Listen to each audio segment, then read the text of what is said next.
पश्चिम बंगाल जल रहा है, आग लगी हुई है। और आग लगने का कारण है वक्फ बिल कानून। वक्फ बोर्ड का जो कानून केंद्र सरकार ने बदला, उसके खिलाफ में पश्चिम बंगाल के लोग रास्ते पे उतर गए। ठीक है, अपनी मांग के लिए आंदोलन करना, प्रोटेस्ट करना सबका हक होता है, लेकिन क्या यह हक आपको यह भी अधिकार देता है कि आप बसें जला दें? क्या यह हक आपको यह भी अधिकार देता है कि आप सार्वजनिक संपत्ति का नाश कर दें? क्या आपको यह भी अधिकार है कि आप टारगेटेड लोगों की दुकानों पर हमला करें जो हिंदुओं की है? दोस्तों, बंगाल में हिंदू सुरक्षित नहीं है।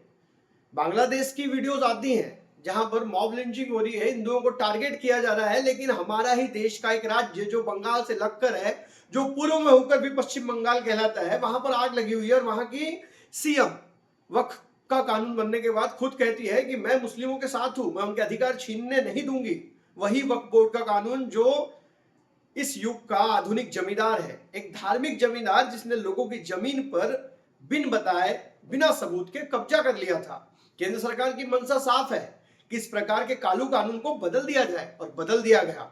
लेकिन राजनीति तो राजनीति है, और इस राजनीति के भेंट चढ़ रहे हैं धार्मिक उन्माद में पनपे लोग जो हत्या कर रहे हैं अपने ही लोगों की। कुछ फोटोज दिखाऊंगा और उसके बाद बताऊंगा कि आखिरी में बंगाल में हो क्या रहा है। दोस्तों, बंगाल की स्थिति दिन ब दिन खराब होती जा रही है। ममता बनर्जी जो कि वहां की मुख्यमंत्री है, जो सब कहती है कि सर्वधर्म संभव, लेकिन एक तरफ उनको जय श्री राम बोलने से भी नफरत है। ऐसे कई वीडियोस है जहां पर जय श्री राम का नारा लगाने के बाद ममता बनर्जी भड़क गई हैं। मतलब ये साफ साफ दिखाता है कि ममता बनर्जी पूरे तरीके से हिंदू लोगों को टारगेट कर रही है, क्योंकि उन्हें वोट की राजनीति करना है, क्योंकि उन्हें मुस्लिमों के वोट लेने हैं, और वो तो है ही कट्टर। ये चीजें बार बार साबित हो रही है। आगे बढ़ते हैं दोस्तों, आप देख सकते हैं कि बांग्लादेश ही नहीं, अब पश्चिम बंगाल में भी सुरक्षित नहीं है हिंदू। हम वहां का पूरा सच जानने की कोशिश करेंगे। यह है यूसुफ पठान, हमारे क्रिकेटर जो पहले कभी भारतीय टीम में हुआ करते थे। इन्होंने एक फोटो शेयर की जिसमें वो चाय की चुस्कियां ले रहे हैं बंगाल को जलता हुआ देखकर। ये क्या साबित करता है? क्या है समर्थन करते हैं उस दंगों का, उनमें मरने वाले लोगों के भावनाओं से इन्हें कोई लेना देना नहीं है।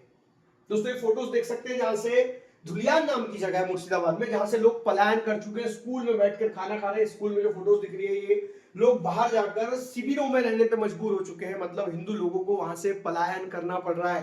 ये बहुत बड़ी न्यूज है, ये इतना आसान नहीं है ना? ये क्यों हो रहा है इसको भी समझेंगे हम। ये आप फोटोज देख सकते हैं जहां पर गाड़ियां जला दी गई, रेलवे ट्रैक्स रोक दिए गए, ट्रेनों की लाइन बदलना पड़ा, पानी में जहर मिला दिया गया। मतलब ये सब हिंदुस्तान में हो रहा है, पश्चिम बंगाल में। जी हाँ दोस्तों, कई बार तो सच लगता है कि जो राजनीतिक पार्टियां कहती है कि हिंदू जागो नहीं तो खत्म हो जाओगे, और हमको लगता है नहीं, ये तो सिर्फ पॉलिटिकल फंडा है। लेकिन इस प्रकार के चित्र जब आंखों के सामने आते हैं तो अंदर से दिल दहल उठता है कि हमारे साथ भी ऐसी होगा।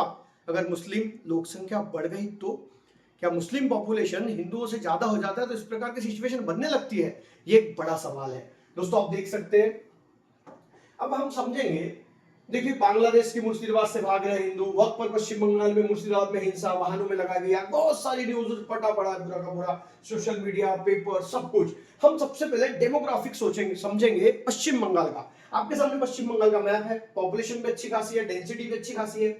अब ये जो एरिया दिख रहा है, जैसे मुर्शिदाबाद की बात करेंगे, मुर्शिदाबाद जो है इसके इस साइड में, मुर्शिदाबाद के इस साइड में बांग्लादेश है। जी हाँ दोस्तों, ये बांग्लादेश की बॉर्डर है, ये 500 किलोमीटर की बॉर्डर है जहां पर हिंसा भड़की हुई है। अब कहां कहां दंगे हो रहे हैं, कहां कहां पर हिंसा हुई? तो मालदा है ना, नादिया से शुरू होता है, नादिया में हुआ, मुर्शिदाबाद में हुआ, मालदा में हुआ, और मुर्शिदाबाद के धुलियान से तो लोग पलायन कर चुके हैं, निकल चुके हैं। अब इन पूरे जिलों में मुस्लिम पॉपुलेशन 50% अबव है, 50% अबव है, हिंदुओं से ज्यादा, 50% हिंदुओं से ज्यादा है, और वहां पे हिंदू पलायन कर रहे हैं। आप देख सकते हैं, पूरा का पूरा मैप समझ में आ रहा है। ये पूरा का पूरा बांग्लादेश बॉर्डर है जहां से हिंदू लोगों को पलायन करने पे मजबूर किया जा रहा है, और एक ऐसे कानून के लिए जो कानून सही है, जो कहीं ना कहीं दूसरे धर्म के लोगों पे अत्याचार कर रहा था। और फिर भी ये लोग इस बात को मानने के लिए तैयार नहीं है। इन्हें भी पता है कि जो कानून बदला है, जो वक्फ बोर्ड का कानून बदला है, बिल्कुल सही बदला है, लेकिन नहीं, हमारी तो फितरत ही है विरोध करना, हमें तो सिखाया ही जाता है विरोध करना। लो, और ये स्थिति इस प्रकार की खराब बनी हुई है बांग्लादेश, पश्चिम बंगाल में। ये हमारे देश का ही एक स्टेट है, यहाँ की मुख्यमंत्री खुलेआम कहती है कि मैं उनके साथ हूं। अब प्रश्न ये आता है कि इतनी स्थिति के बाद भी हमारी सेंट्रल गवर्नमेंट कब तक इंतजार करेंगे यहाँ पे राष्ट्रपति शासन लगाने के लिए, क्योंकि ममता बनर्जी ने साफ शब्दों में कह दिया कि हम हमारे स्टेट में इस कानून को लागू नहीं करेंगे, जबकि हमारा संविधान कहता है कि केंद्र द्वारा लागू किए गए किसी भी कानून को राज्यों को मानना ही पड़ेगा, क्योंकि हमारे देश का संविधान इस प्रकार से बनाया गया है जहां पर केंद्र सरकार बहुत ताकतवर है राज्यों की अपेक्षा, वो चाहे तो राज्य सरकार को बर्खास्त करके वहां राष्ट्रपति शासन लगा सकती है। आप इस विषय पे क्या सोचते हैं? सोचिएगा जरूर, अगर नहीं सोचे तो भविष्य में सोचने के लिए बचेंगे ही नहीं। कमेंट करके जरूर बताइएगा। मिलेंगे अगले वीडियो में, तब तक के लिए अलविदा, जय हिंद, वंदे मातरम।